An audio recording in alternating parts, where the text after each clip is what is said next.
Who in the world is Vivek Ramaswamy? Well, if you haven't heard of him, you've been living under a rock, but it's okay. We're going to talk about him today. We're going to talk about some things I like, some things I don't like. There's a lot to get into. Let's go for it.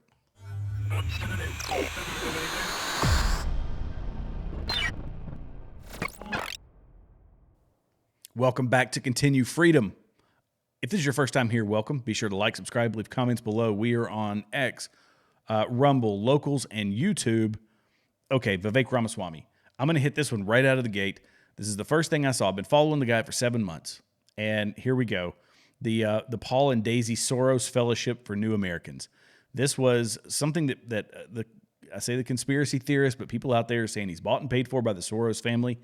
I have been scouring the internet, trying to find other connections other than him getting a scholarship to go to Yale for this, and I haven't found any. If you're one of those people, let me hit you with this. This would be the absolute greatest double cross in the history of American politics for someone to run as I won't say a true full-blooded conservative, but a conservative Republican, and to implement George Soros. Granted, this is Paul Soros, his older brother, and Paul Soros has passed away. But to take those policies, the conservative policies, flip them on their head and back socialist, authoritarian George Soros type policies, I don't see that happening. I think that there's no world in which I see that could happen. I could be wrong. Politicians have done worse things, but I just don't see it. I don't see it. I think that Vivek is what he says he is. Well, what does he say he is? He's an American first conservative. That's what he believes himself to be. That's what he represents himself as, and I believe he is genuine.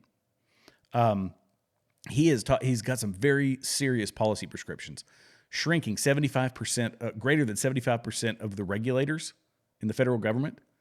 Huge. Shutting down the Department of Education, shutting down the FBI, shutting down the IRS.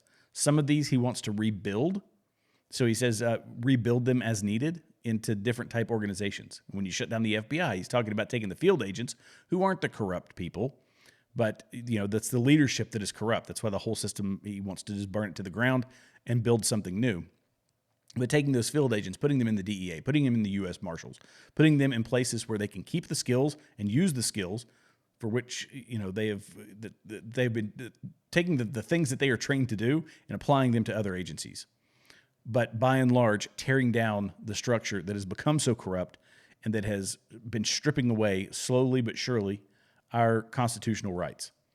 I'm all for that. I'm 200% for that. He's about ending foreign wars. He's about cutting government spending. And by the way, the Department of Education, I was watching him in an interview, and he said that he wants to take that DOE money, or the Department of Education money, and give it back to the parents to help them with schooling. And I don't know exactly how he's going to do that, but that is, I think, $80 billion roughly that we pump into the Department of Education. And the Department of Education there's no purpose for it anymore, to be perfectly honest. It's become a defunct garbage organization, and this weird amount public-private type thing between the teachers' unions and the Department of Education, they wield too much power and influence. Much like the FBI, they are corrupt, and they need to go away. So I 200% support that. He's calling for believes he can garner greater than 5% GDP growth. He's talking about drill, frack, and burning coal again, and getting away from the green energy garbage. He's talking about limit the Fed's scope and stabilize the dollar. He's getting us away from China, semiconductor independence he's talking about, so that we're doing all that here in the U.S. The southern border, one of the things that I don't like, he's talking about military going after the cartels. I haven't seen anything that says that it's full-on combat, but he is talking about leveraging the military against the cartels. That is teetering on foreign war, because it's off our southern border, it's still in another country. And that's something that I believe could go awry very quickly if not done properly. I'm not a huge fan of that. I think that if we shut down the southern border, which he wants to do, and which I believe he could do, and which Donald Trump should do, and probably will do if he gets back into office, this is huge. He's hitting all the major talking points. But does that mean that he can actually get it done? And that is the question. He is, again, not a politician, which is a good thing. That's not a bad thing. It's a good thing. That's why I don't like Nikki Haley. Nikki Haley is a career politician. That's all she's ever done. Been a politician. She's been a defense contractor. That's not a good combination, right? She's been on the board of, I think, Boeing. She's made hundreds of millions of dollars now, paid off her parents' house and all this good stuff because of government. Vivek Ramaswamy built his own company, sold it, made hundreds of millions of dollars, is self-funding a campaign. And we hear self-funding and we're like, yes, but we don't want that to be the case forever, right? We know that, because right now, look, you can self-fund or you can get behind a super PAC or get under the thumb of a super PAC. Vivek is talking about ending super PACs, and super PACs are nothing more than a way for rich people that need to leverage politicians to bypass the donation limits of like $6,000 or $6,500, whatever it is, get around that donation limit, donate unlimited amounts of money that they can then pump into people's campaigns, get them elected, and it gets them favors, right? That's a corrupt system. But we also, we say, yes, he's not bought and paid for, he's self-funding. You have to be a rich person to do that. The whole system is set up so that somebody working in a small town somewhere who just happens to be above level intelligence, leadership abilities, understands, international law and understands diplomacy and all of those things, they can actually run for president. It's not possible right now. It's not possible for that to happen without getting under the thumb of a super PAC who's going to, again, the super PACs are the way for the RNC and the parties to pull the levers of political office and control who can and cannot hold office and represent the people of the country.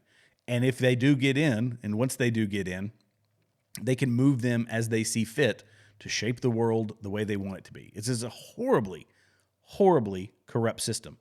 And Vivek Ramaswamy wants to end it. Do I think Donald Trump could do that? Yes. Do I think he will? No. Donald Trump has the power, the ability, the savvy to do that. But he's never run on that. He's talked about people being bought and paid for, and he, waves the flag that, hey, I'm self-funded, which is great, and I respect him for it. But do I think that he's actually going to take action against super PACs? No. Absolutely not. I'm going to hit the age thing. This is something that I've seen a lot. People say he's too young, that 38 is too young. If you spend a lot of time on TikTok, and those are the 38-year-olds you're comparing him to, then, that's one thing. Vivek Ramaswamy is not a 38-year-old TikToker. Let's go back to the Declaration of Independence. Thomas Jefferson. How old was Thomas Jefferson when the Declaration of Independence was signed? When he signed it, amongst other people, Thomas Jefferson was 33 years old. And I got it. People grew up a lot quicker back then. You had a full-time job by the time you were 12. I'm exaggerating, but you get the idea. There are exceptions to the norm, right? And sadly, the TikTok culture and all this stuff has become the norm. But does that mean that, Vivek Ramaswamy is in the same arena as those people? No, absolutely not. The guy has built a very successful company in a very cutthroat industry, and he fulfilled the American dream of being wealthy and financially independent by the time he was 38. Kudos to him. Now he's running for office, for the most powerful office in the land. I love that.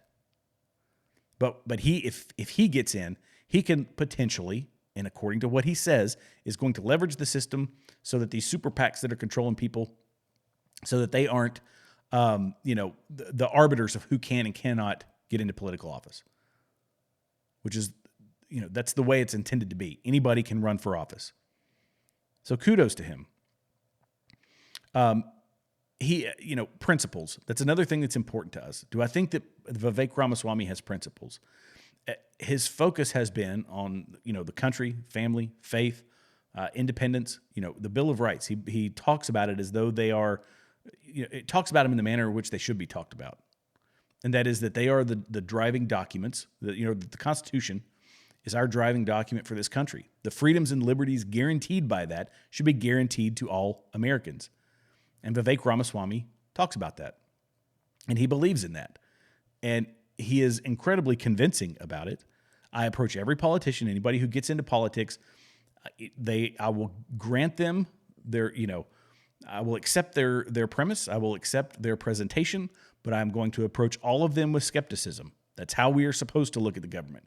Do I think that he is going to be some savior for this nation? Now, I think he can get it moving in the right direction, but we need a long stretch, a very long stretch of people similar to this who are moving our pendulum back to the right. I've said it in multiple videos that we have caved to the left. Our compromise has always been to the Democrat side of policy. And someone like Vivek, with what he is talking about, is our way of compromise, of the Democrats having to compromise back towards the right, to move us back towards freedom, liberty, to the Bill of Rights, to the things that are enshrined in our Constitution that are guaranteed to us at birth. Life, liberty, pursuit of happiness. It's not that complicated. We have moved so far away from that it's going to take a figure such as Vivek or Donald Trump, because to tear that system down and return some of these rights to the people. Now, I will say this, and I will end with this, that I am still Trump 2024. I'm still Trump 2024. In a separate video, I will explain why. But Vivek Ramaswamy, like I say, if he wants to be a running mate for Donald Trump, if he is going to be, a 2028 candidate, or if the system completely fails us and sideswipes our election process and rips and tears the very fabric of our nation, and Donald Trump isn't allowed to run for office, then Vivek Ramaswamy would be the one to take up the mantle. I don't think any of the other people that stood on that stage have the ability to do so. I believe they are all bought and paid for, and I believe they will just continue the same corruption that we have seen for my lifetime and your lifetime. But I'm incredibly impressed with Vivek. I would love to meet the guy someday.